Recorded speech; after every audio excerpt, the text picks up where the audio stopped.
Hello student, आज हम लोग महादेवी वर्मा की रचना हिमालय से हिंदी का पद्य खंड पढ़ेंगे। इसमें महादेवी वर्मा ने हिमालय की महानता का वर्णन किया है।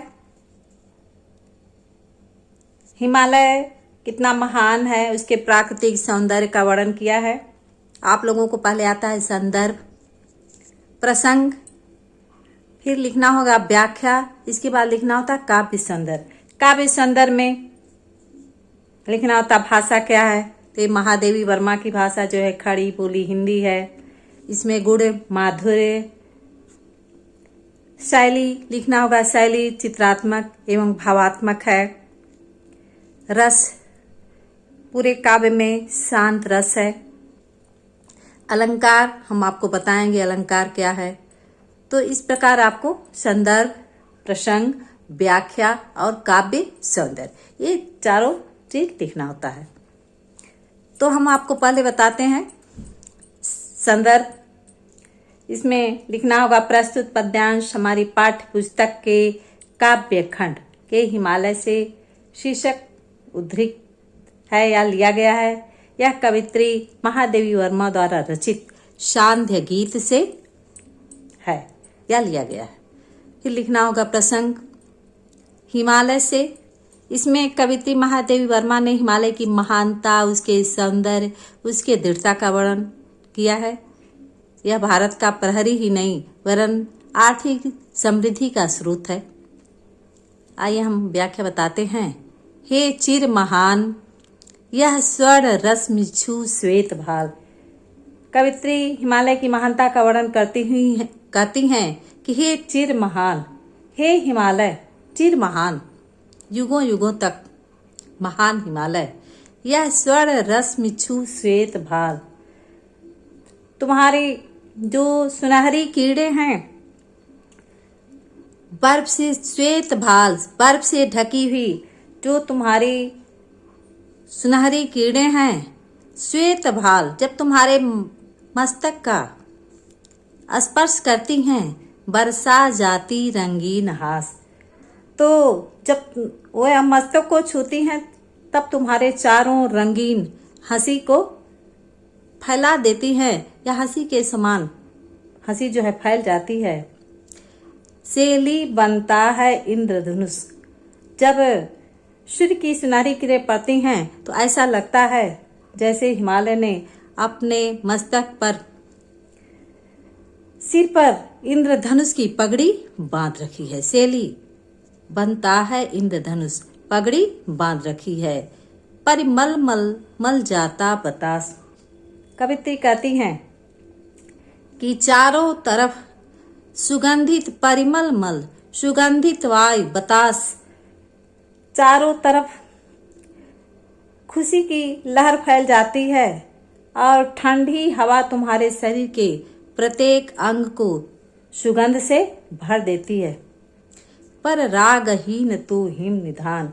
कवित्री कहती हैं परंतु तुम तो वैरागी की भांति उदासीन हो, तुम्हें इन वस्तुओं से किसी प्रकार का कोई भी अनुराग नहीं है, इसलिए तुम हे हिमालय, हे चिर महान, हे हिमालय तुम महान। इसमें लिखना होगा काव्य सौंदर्य की भाषा। इसमें कवित्री ने हिमालय की महानता का वर्णन किया है, इसके प्राकृतिक सौंदर्य का वर्णन किया है।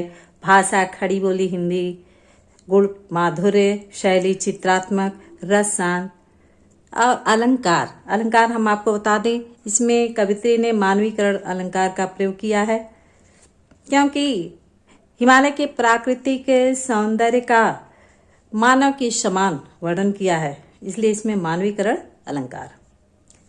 मल मल जाता बतास, मल मल इसमें 2 बार प्रयोग हुआ है, इसलिए यहाँ पुनरुक्ति प्रकाश अलंकार। आगे देखते हैं। नभ में गर्वित झुकता न शीश, पर अंक लिए है दीन छार। कवित्री कहती हैं कि नभ में गर्वित झुकता न शीश। इसमें कवित्री हिमालय की दृढ़ता का वर्णन करती हैं कि हिमालय जो है कठोर भी है और कोमल भी है।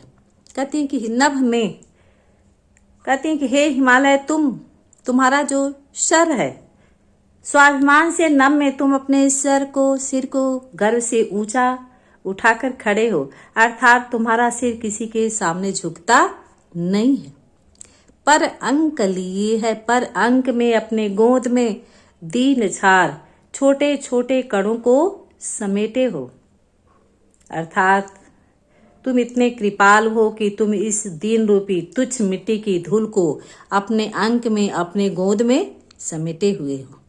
मन गल जाता नत विश्व देख, मन गल जाता, तुम्हारा मन जो है गल जाता है, द्रवीभूत हो जाता है नत झुके हुए विश्व को देखकर, संसार को देखकर, संसार का मस्तक अपने सामने झुका देखकर तुम्हारा मन दया से पिघल जाता है, अर्थात सरिताओं के रूप में, नदियों के रूप में प्रवाहित होने लगता है। तन सह लेता है कुलिस भार, तुम्हारा शरीर कठोर यातनाओं को भी, कुलिस भार कठोर यातनाओं को भी सहन कर लेता है। कवित्री के कहने का मतलब है कि तुम्हारा शरीर इतना कठोर है कि तुम वज्र के आघात को भी सरलता से सहन कर लेते हो। कितने मृदु, कितने कठिन प्राण, तुम्हारा शरीर कितना कोमल है और कितना मुलायम है, अर्थात कितना कठोर भी है। उनके कहने का तात्पर्य है कि तुम भीतर से कितने कोमल हो और बाह्य रूप से कितने कठोर हो। इसमें भी आपको बता दें, अनुप्रास अलंकार है, गर्वित झुकता न शीश,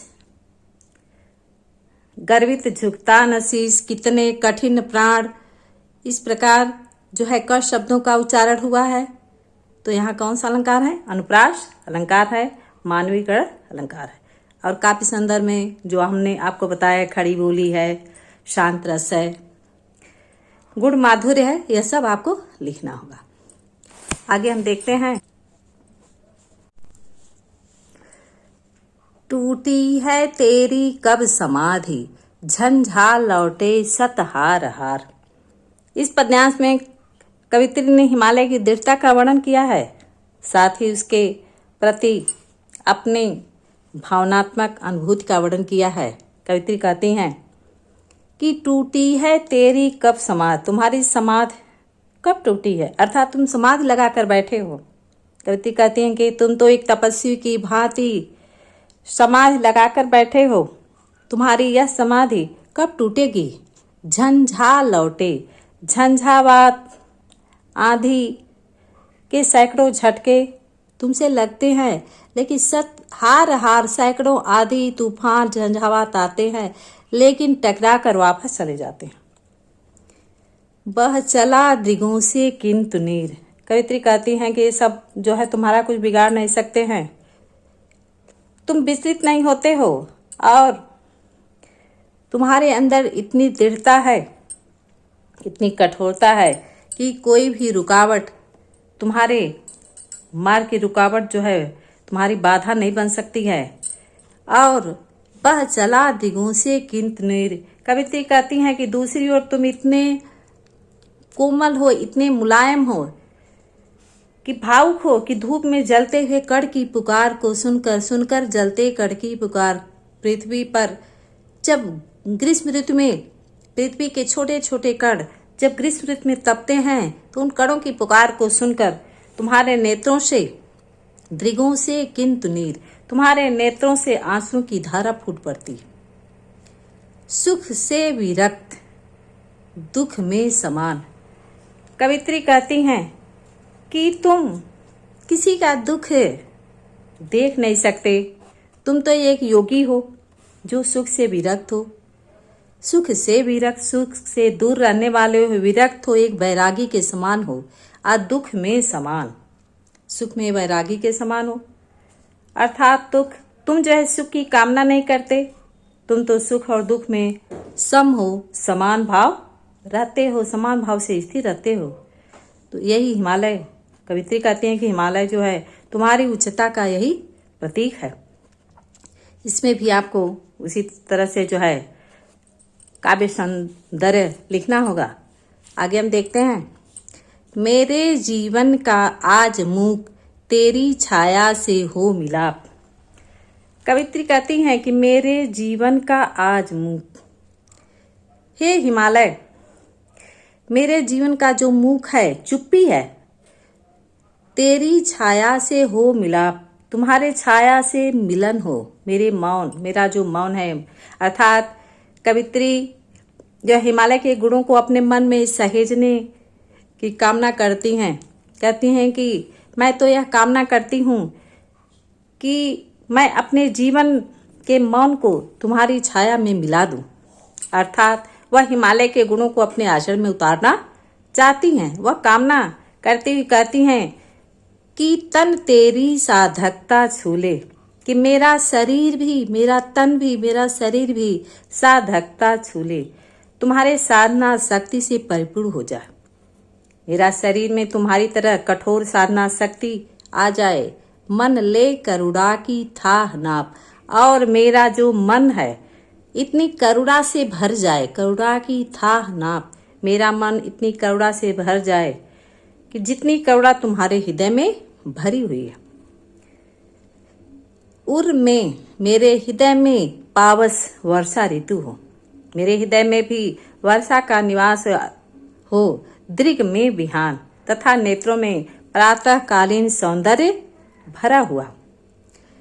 दृग में बिहान, मेरे नेत्रों में प्रातःकालीन सौंदर्य भरा हो। बिहान, प्रातःकालीन सौंदर्य भरा हुआ हो, अर्थात मेरे हृदय में करुणा के कारण सरसता बनी रहे।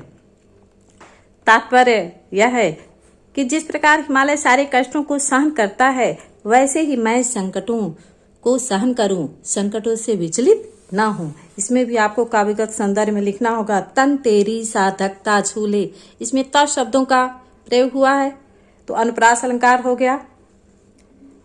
त वर्ण की पुनरावृत्ति है। मानवीकरण अलंकार पूरे काव्य में है, खड़ी बोली हिंदी है। इस प्रकार आप लिखेंगे तो मुझे पूरा विश्वास है कि एग्जाम में आपको अच्छा नंबर मिलेगा। आप इस वीडियो को देखें, सुने और समझें। स्वस्थ रहें, मस्त रहें। Thank you.